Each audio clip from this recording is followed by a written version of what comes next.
From the Ticats Audio Network, this is the Ticats This Week with RJ Broadhead and Luke Tasker.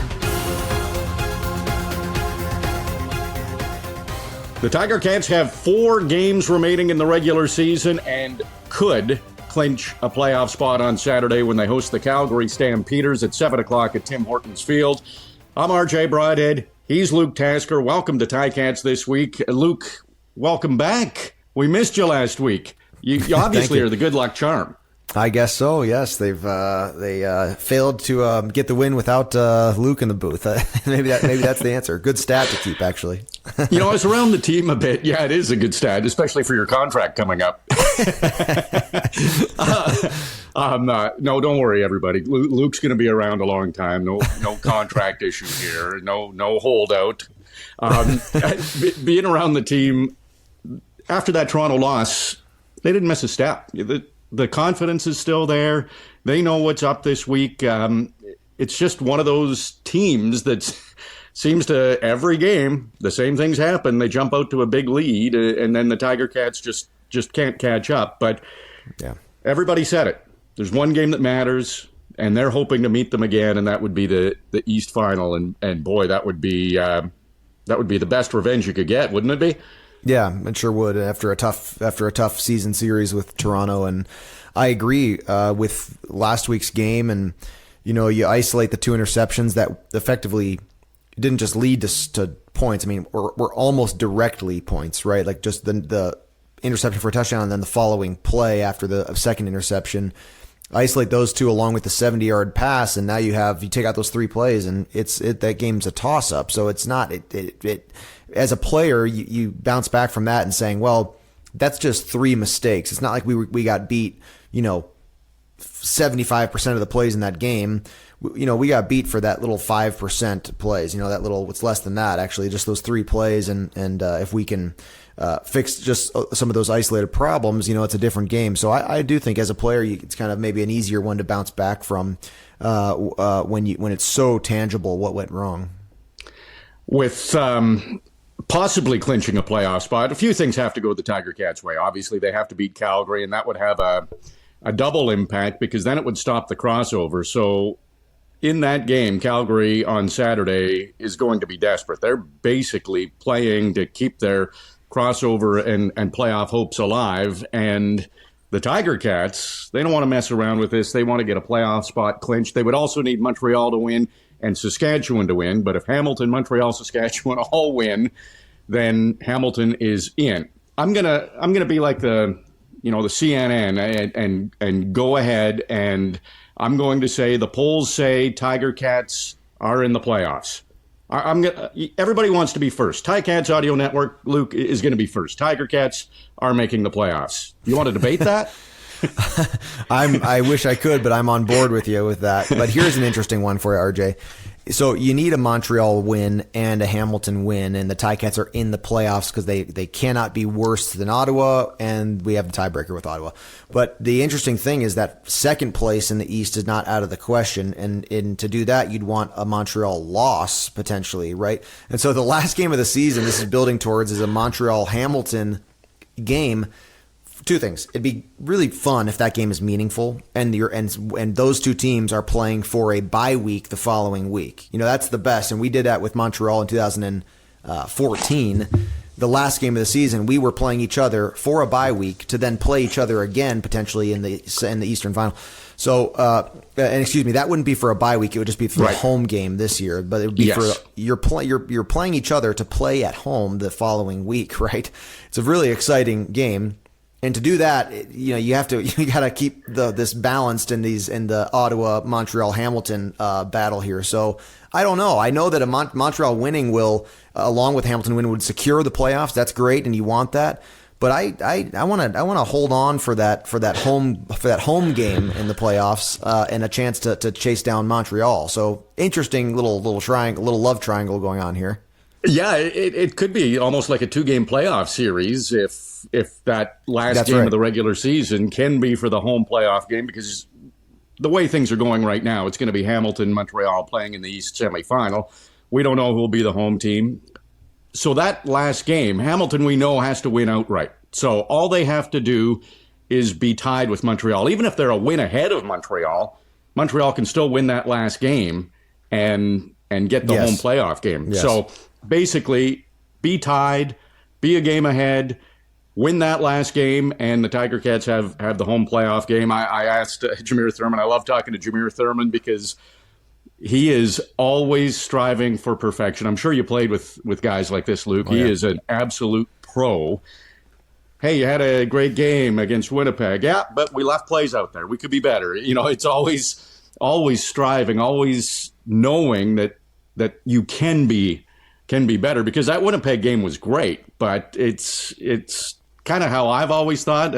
I don't know if that was your thought process as a player as well, that, hey, we were good, but we still missed some plays. Yeah, it is. I mean, and there's that interview voice that you hear from players sometimes, just saying the right things, and that's fine. But you can also tell when it's authentic, and you do feel it as a player. Sometimes it's really disheartening. I remember having really great games personally, like, stat-wise or whatever, and losing. And it does not have the same, luster and feel of when you win. And I certainly remember very mediocre games of mine where we won. And that's a relieving feeling too. So, yeah, it comes down to one thing in the end, and I think Jameer Thurman's certainly a guy who embodies that type of mentality of, it's all about winning firstly. Yeah, that game last week, Toronto's played almost near flawless football as far as the record is concerned. They've been really, really good, and Tiger Cats have been searching and trying to find their game and trying to gel, and the runway's getting short. 4 games to go. We've seen some good games from the Tiger Cats, that BC game, the last home game against Winnipeg. Is your gut telling you that they could peak at the right time, or are you getting concerned with there's only a few games left in the regular season and there's still some inconsistencies? Well, compare this game against Toronto to their first matchups against Toronto. It's very different, and the deficit in the first quarter this past week, that's a crusher. That really hurts. But like I said, if you don't have that coverage breakdown, if you make Chad Kelly drive the whole field and instead of that 70-yard pass for a touchdown, it might be different. He was turning the ball over in that game. Actually, the Mark Washington's defense was stealing the ball away from Toronto effectively. And again, and then if you can avoid those turnovers that directly led to 14 points for the Argos, very different. And I say that because early in this season, you can think back to the first game in Toronto. It was not. You didn't have that feeling. I mean, you couldn't watch that game and say, just change one or two things. No, it was really Toronto was dominating that game, and so I certainly look at this in a positive light with what Hamilton could do in this last stretch of the season, and if they can protect the football.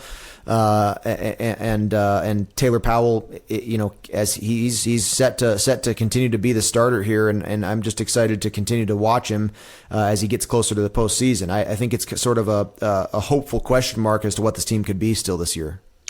Yeah, Taylor Powell's been good. Matt Schultz is ready to go. Toronto makes a lot of teams look pretty average. They've been excellent this year. Taylor Powell talks about learning and not being afraid to make mistakes, and maybe that safety was a learning moment where he got the intentional grounding in the end zone. You could argue that, but certainly the 2 points wound up with the Argos. That was a learning experience, I'm sure, for a young quarterback. But it was interesting what the Argos did, Luke. To me, it was obvious. They studied the Tiger Cats and said, okay, Powell is playing really well. He's very consistent with his completion percentage. We're going to make that tough on him. James Butler, you're not going to beat us. We're going to make sure that we contain James Butler. Tim White, you're not going to beat us. We're going to take you right out of the game. So if you're going to beat us, you're going to have to beat us with somebody else. And Keandre Smith really emerged as a target that can be a weapon for the Tiger Cats. So there's the positive there, is that Keandre Smith, 156 yards receiving, but that was my guess without talking to the Argos, that's what they said. We're going to take all your top statistical players and take them out of the game, and if you can beat us, it's going to be with guys who haven't put up the big numbers. And in Keandre's case, he did show he can do it, but it's a good strategy if you're the Argos. It is, and it's a hopeful thing for the Ticats that guys like Keandre Smith, Terry Godwin with a touchdown, and you know, kind of an ability to spread the football around a little bit more. I think you gotta have it. I mean, the years where our offense, when I was playing, was the best was, you know, we had so many answers with Braylon and Speedy and Andy, myself, and a different groups of time, Taekwon Underwood, and every year it seemed like somebody rose to the occasion to sort of fill in some of those spots. And it is game by game. I mean, honestly, it is. You know, you get in a matchup one night, and as we've seen many times, Tim White, his number just keeps getting called.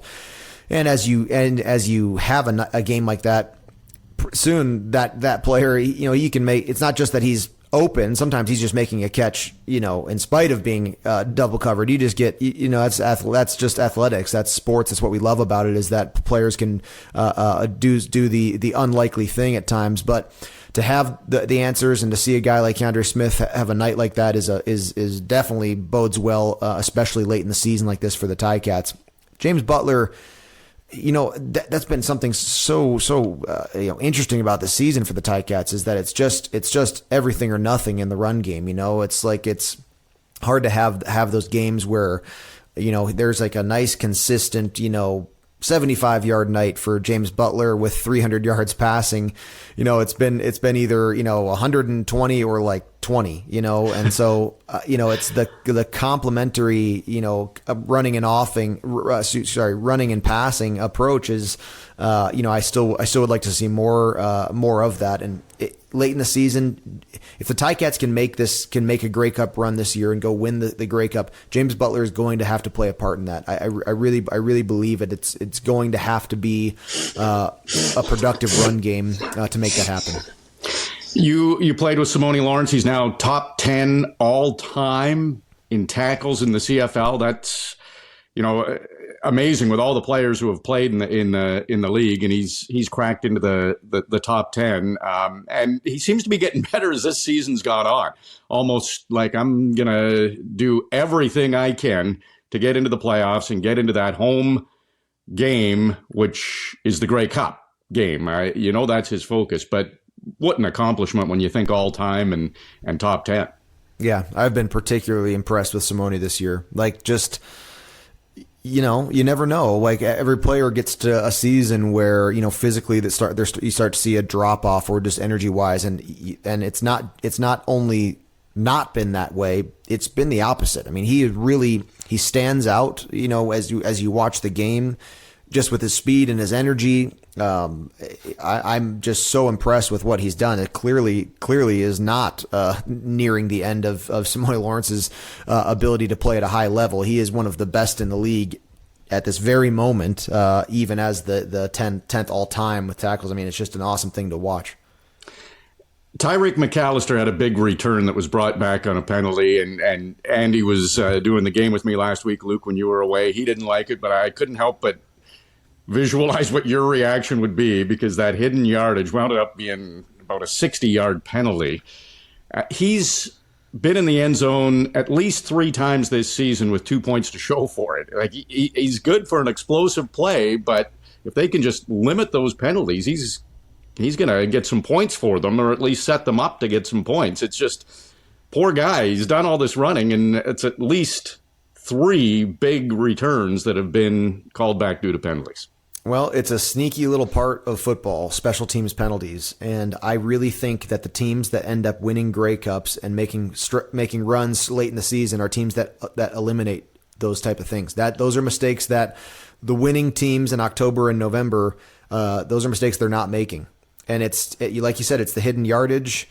It's a level of just discipline and execution that is just 2% more, just a little bit more, because that return and the returns that we've seen from McAllister, that's good execution. That's good football all around the board, minus one little decision, one little miss by one of the 12 guys on the field. It's really such a slight edge. It's amazing. But the damage that causes, I've said in broadcasts with you and I in the booth on game day, you just can't outplay it. Like, you know, it's not like a missed block by an offensive lineman the running back may be able to outplay that. He may be able to miss the tackle anyways and make the play happen. In penalties in the return game, doesn't matter. It doesn't matter. You can't outplay one guy making a bad decision. Doesn't matter. So, it's more damage. It's just as damaging as a turnover. It can be just as damaging, as a touchdown one way or the other. It's that impactful.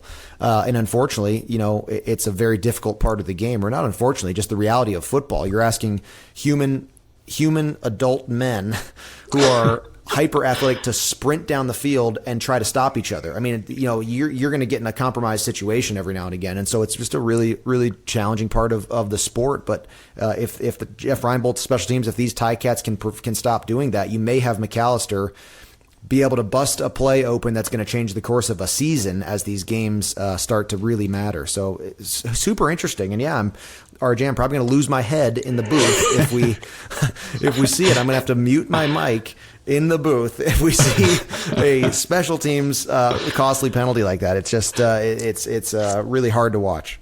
Well, for anyone listening to Ticats this week with RJ Broadhead and Luke Tasker in the booth, when there's a big return on special teams, Luke always does a scan of the field before he says too much. Looking for those flags, scanning. I know. No? Okay, good. I can praise this play, but yeah, he also hangs his head when there's the flag, and you tend to know what it is. It's PTSD. You walk as a receiver, walking out of the field to the 35-yard line, and then realizing, oh no, we're going back to the 15-yard line. Yeah, you got to do this more work, and before we can get points. So we'll see, though. I think that I know for a fact the way that Jeff Reinbold approaches penalties in in his meeting rooms, and it's not taken lightly. And if you can just avoid some of those critical errors, it could be a big difference maker with a guy like Tyreek.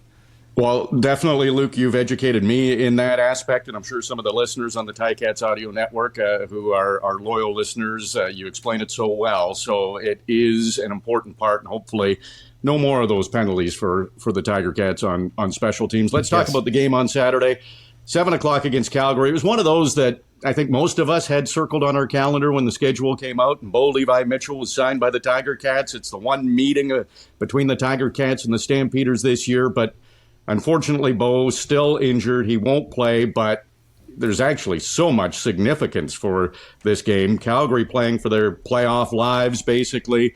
Hamilton trying to catch Montreal for second place, trying to clinch a playoff spot. What are you looking for in this game? Well, some playoff level consistency, some playoff level execution, and to me that means a positive turnover ratio by the time that this game is done. Coach O is famously saying, not all penalties and not all turnovers are created equal, and that was very, very evident in the game in Toronto this past week, lost by Hamilton. Those two turnovers were not just turnovers; those interceptions were 14 points directly, and so you got to avoid turning the ball over and those kind of costly situations. And we'll see. I think I go back to the games that we've seen Mark Washington's defense at its best. It is one of the best in the league. I mean, we've seen them stop BC's offense, Winnipeg's offense.